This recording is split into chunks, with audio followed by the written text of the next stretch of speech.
Hello बच्चों, let's read the question. The question is assertion reason based question. Assertion A says the terms of credit vary substantially from one credit arrangement to another. देखिए हमारे पास कहा गया है कि जो terms of credit होती हैं वो हर क्रेडिट अरेंजमेंट्स की जो है वो अलग अलग होती हैं. रीज़न आर हमें कहता है they may vary depending on the nature of the lender and the borrower. ये डिपेंड करता है कि वो वराई हो सकती है, वो डिफरेंट हो सकती हैं कि किस तरह का जो है हमारे पास लैंडर जो है देने वाला है उसकी क्या नेचर है, और बोरोर जो है उसकी क्या वो किस तरह से जो है उस लोन को लेना चाहता है, उस नेचर के ऊपर डिपेंड करता है. हमारे पास चार ऑप्शन दिए गए हैं. Let's read about it.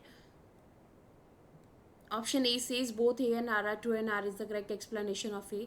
B says A and R are true and R is not the correct explanation of A. C says A is true but R is false. D says A is false but R is true. So let's read about the answer. हम answer के लिए जो है terms of credit को सबसे पहले पढ़ते हैं. की कॉन्सेप्ट हमारे पास टर्म्स ऑफ क्रेडिट है. टर्म्स ऑफ क्रेडिट क्या होता है? हमारे पास इंटरेस्ट रेट कितना है, कोलेक्ट्रल कितना है, documentation and mode of repayment are known as term of credit. ठीक है, हमारे पास interest rate, collateral, documentation, mode of repayment, ये टर्म्स ऑफ क्रेडिट कहलाती हैं. सो टर्म्स ऑफ क्रेडिट जो होती हैं ये vary substantially from one credit arrangement to another. ठीक है, हर पर्सन जो क्रेडिट ले रहा है ये टर्म्स ऑफ क्रेडिट जो है वो चेंज होती हैं उसके accordingly. This may vary depending on the nature of lender and the borrower. ठीक है, ये लैंडर और बॉर्डर के नेचर के ऊपर भी डिपेंड करती है.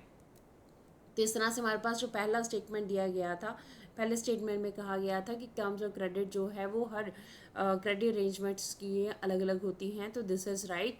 And they may have depending on the nature of the lender and the border. This is also right. इसके लिए हम एक एग्जाम्पल को भी समझ लेते हैं. अब देखिए, अगर एग्जाम्पल में हम लोग एग्जाम्पल लेते हैं एक पर्सन की, उसका नाम जो है वो राम है.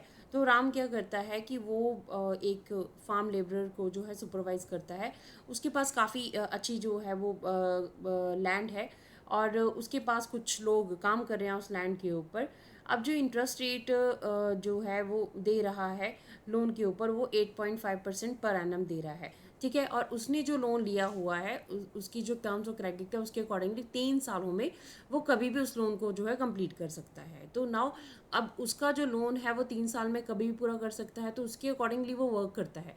जितना रुपीज़ उसके पास, पैसे उसके पास आ रहे हैं क्रॉप को बेचने के बाद, वो उसको क्या करता है, वो आगे इन्वेस्टमेंट में लगा देता है, आगे उसको जो है वो जोड़ लेता है और बाद में अपना जो लोन है उसको चुका देता है. तो इस तरह से टर्म्स ऑफ क्रेडिट के आपके पास अलग अलग है.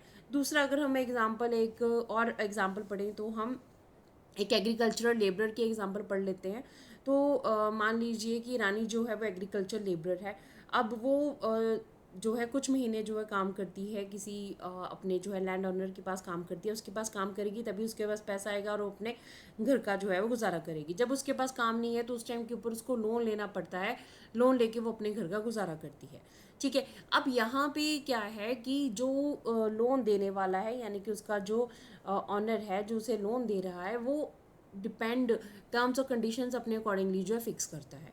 अब बोरोर जो है यानी कि जो रानी है वो भी अपने अकॉर्डिंगली यहाँ पे क्या है लोन लेती है, वो देखती है कि वो कितनी देर में उसको चुका सकती है. अब जैसे जो लेंडर है यहाँ पे रानी के केस में क्या होगा, वो क्या कर रहा है, 5% पर मंथ जो है इंटरेस्ट रेट बढ़ा रहा है, क्योंकि उसे पता है कि रानी को लोन लेना ही पड़ेगा.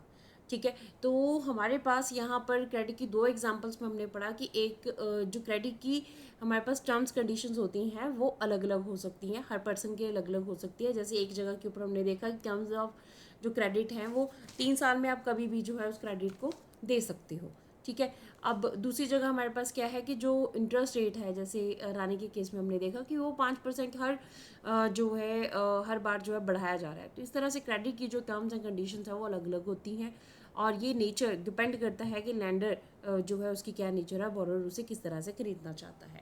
सो हमारे पास इसमें राइट आंसर जो है आएगा A and R are true and R is the correct explanation of A. A and R जो हैं दोनों ट्रू हैं और आर जो है ए की करेक्ट एक्सप्लेनेशन है. हमारे पास आंसर क्या होगा, आंसर ए जो है this is the right answer of this question.